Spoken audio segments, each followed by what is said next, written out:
What is your not-so-fun fact? The US ICBM detection system can accurately identify a missile launch in about a minute. Russia claims that it has a comparable system. However, US intelligence believes that the Russian system is far less reliable and can falsely identify mundane objects and occurrences as a missile launch. Additionally, once a nuclear launch has been detected, correctly or not, a civilization-ending retaliation can be initiated and unavoidable in under an hour. Short version, we are never more than 60 minutes away from a misidentified weather balloon leading to human extinction. People who liked Elon Musk, but no longer do. What was the turning point? That whole thing with the kids trapped in the cave in Thailand, where Musk tried to insert himself as the hero. When the pro-divers actually rescued the kids, and nobody took Musk's mini submarine idea seriously, and then he goes and calls the leader of the rescue team a pedophile. It really revealed a lot about his character to me. He's got an ego the size of the sun, the maturity of a 12-year-old, and the self-awareness of a brick.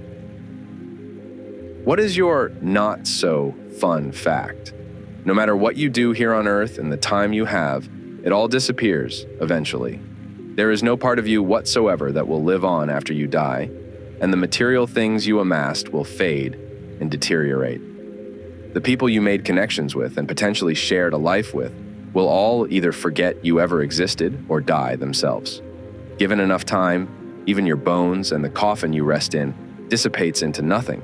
There's absolutely nothing about this life that has immortal values. Everything you have ever interacted with has an expiration date, including yourself. What addiction is seen as completely normal by society? Caffeine. The amount of coffee I've seen people drink all on ambition to get through the day is rather alarming. What is your not-so-fun fact? There was a moment your parents picked you up for the last time as a child. Think about it. What's the biggest scam in tech that has become widely accepted? Everything needs an app, especially physical devices.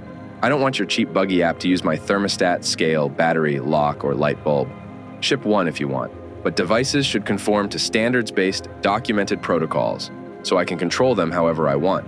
I also don't want to install an app just to do something that works just fine on a website. Also, requiring internet connectivity is crappy design. I don't want basic functionality depending on your servers being up and requiring accounts and giving you unknown data. My whatever should not stop working because you decided to stop spending money on the servers. This is bad with software, but egregious with hardware and unacceptable with household devices. My water heater should never depend on outside servers. Rant done. People who liked Elon Musk but no longer do. What was the turning point? No single turning point, but several things over time. For me, the very first moment was when he kept insisting that our world is a simulation based on incredibly flimsy logic.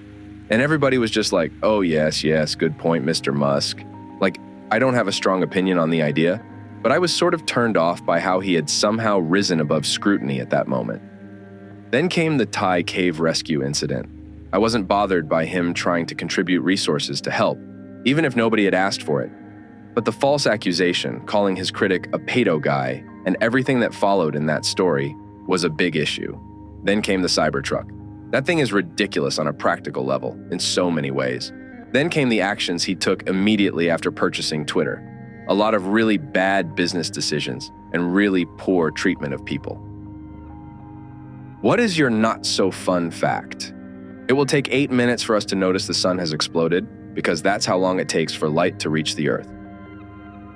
What's the biggest scam in tech that has become widely accepted? I work in a very niche area of tech, and the biggest scam is people who work in tech but are not tech people. I'm specifically talking about people who show up as CEO or founder on LinkedIn and try to sell me some AI-driven, zero-trust buzzword salad product. The field is so full of them that the non-technical decision makers are having trouble sussing them out. So they put a non-technical or faux technical CIO or CTO in charge, and he hires more non-technical people because he himself is too untechnical to suss them out. Before long, your IT, cybersecurity, and information systems management departments are loaded with people who have no technical expertise. What is your not-so-fun fact? We've lived half of our subjective experience of life by the time we're 18 years old. It's why our childhoods felt so long and time feels like it goes by faster as we get older.